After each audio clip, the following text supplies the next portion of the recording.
आदिवासी शेर आया।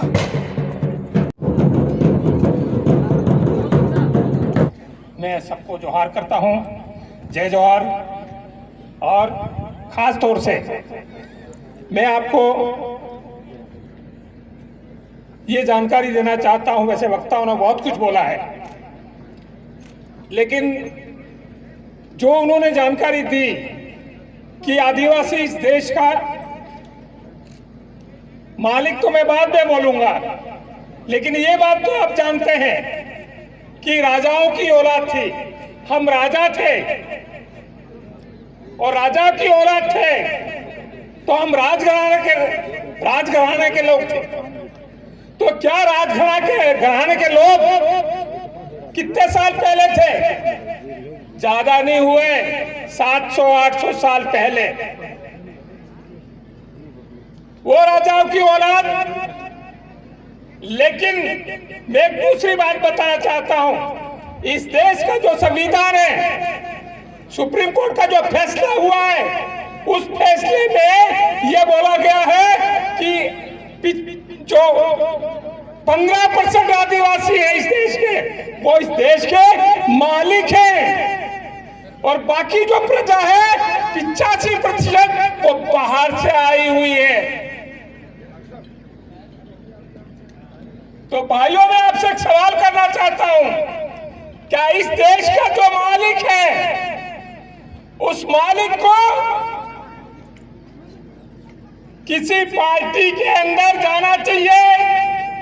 पार्टी बड़ी है या मालिक बड़ा है? जब मालिक बड़ा है तो पार्टियों में हम कांग्रेस बीजेपी में क्यों गए? जब मालिक बड़ा है तो हम इस धर्मों के अंदर क्यों गए? आज सबसे बड़ा सवाल है, इसलिए मैं आप साथियों सबसे कहना चाहता हूं कि आज इस मंच के माध्यम से जब हम देश के मालिक हैं, जो 2011 में फैसला हुआ, उस फैसले मुताबिक हम इस देश के मालिक हैं, तो मालिकों को मालिक के हिसाब से रहना पड़ेगा।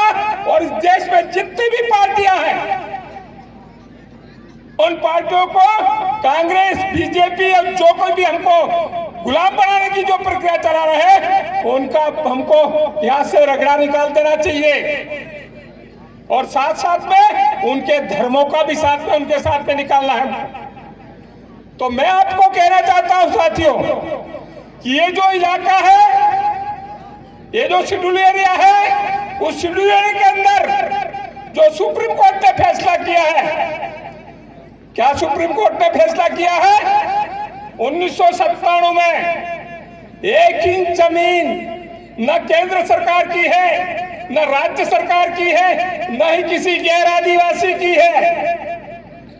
जब इनकी जमीन ही नहीं है शेड्यूल एरिया में, तो ये जमीनों के मालिक कैसे बने हुए हैं?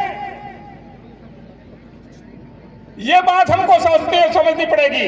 इसलिए मैं आपसे निवेदन करना चाहता हूं कि साथियों, जब हम मालिक हैं इस देश के, तो मालिक को मालिक के हिसाब से रहना पड़ेगा कि नहीं रहना पड़ेगा? आज हम देख रहे हैं कि जो मालिक है, आज मालिक जब जाता है तो कलेक्टर मालिक को नमस्कार करना चाहिए कि मालिक कलेक्टर को नमस्कार करेगा?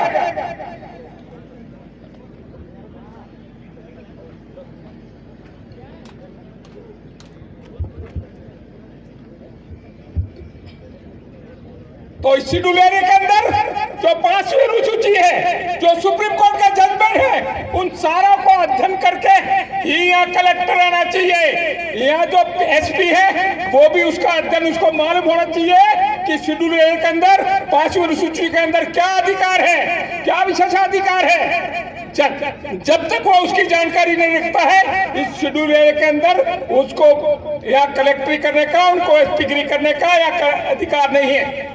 इसलिए मैं आप सबसे निवेदन करना चाहता हूं कि यह 5वीं अनुसूची, हम बात विधानसभा में जब कभी बात करते हैं कि 5वीं अनुसूची लागू करो, लेकिन ये टाल मटोल करते हैं। 5वीं अनुसूची की बात आते ही वो कोई न कोई अड़ंगा ला करते हैं। तो भाइयों बहनों, 5वीं अनुसूची का मतलब है यहाँ का ही चपरासी से लगाकर कलेक्टर तक आदिवासी रहेगा।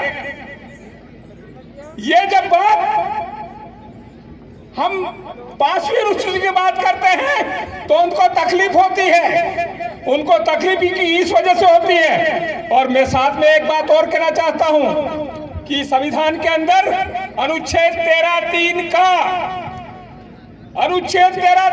के अंदर हमारी जो रूढ़िगत जो ग्राम सभा है, हमारी रूढ़िगत जो व्यवस्था है, हमारी रूढ़िगत जो न्याय व्यवस्था है, उस न्याय व्यवस्था के अंदर हम जो भी फैसला करेंगे गांव के अंदर, वो मजिस्ट्रेट तो क्या किसी कोर्ट, सुप्रीम कोर्ट और हाई कोर्ट को भी मानना पड़ेगा वो।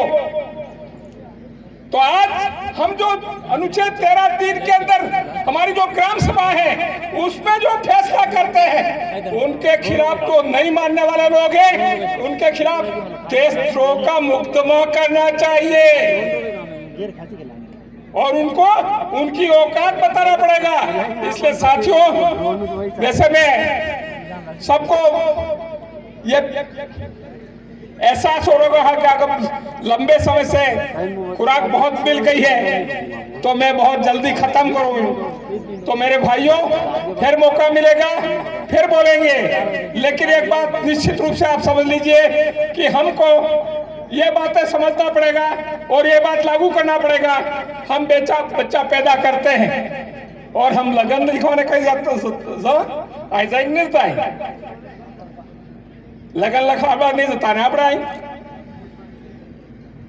अरे हमारी बात यह है, जब पैदा बच्चा हम करते हैं तो इस सब बात निकाल दो।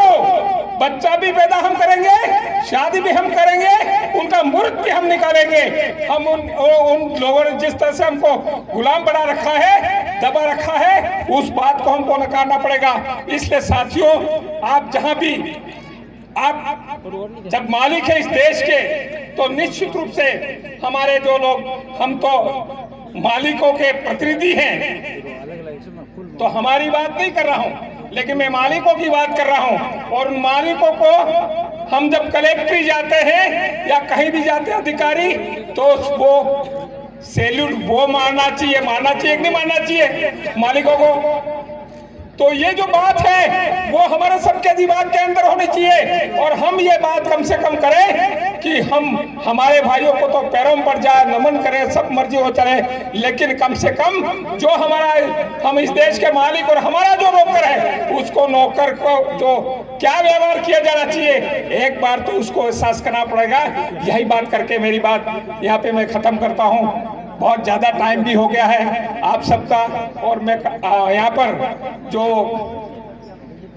जो संचालन, ये जो आयोजन किया, उनको भी मैं बहुत बहुत धन्यवाद देना चाहता हूँ, आभार व्यक्त करना चाहता हूँ कि यहाँ पर उन्होंने इस तरह का आयोजन करके हमारे समाज को जागरण करने का काम किया है। उनको भी आभार देना चाहता हूँ। और यहाँ पे जो हमारे गैर नृत्य, जो आदिवासी संस्कृति का जो झलक दिखलाई, और उनको पारितोषिक वितरण भी करने वाले हैं, और आप सबका मैं हार्दिक जोहार अभिनंदन करता हूं, जय जोहार करता हूं। जय भील प्रदेश। धन्यवाद। बहुत बहुत धन्यवाद।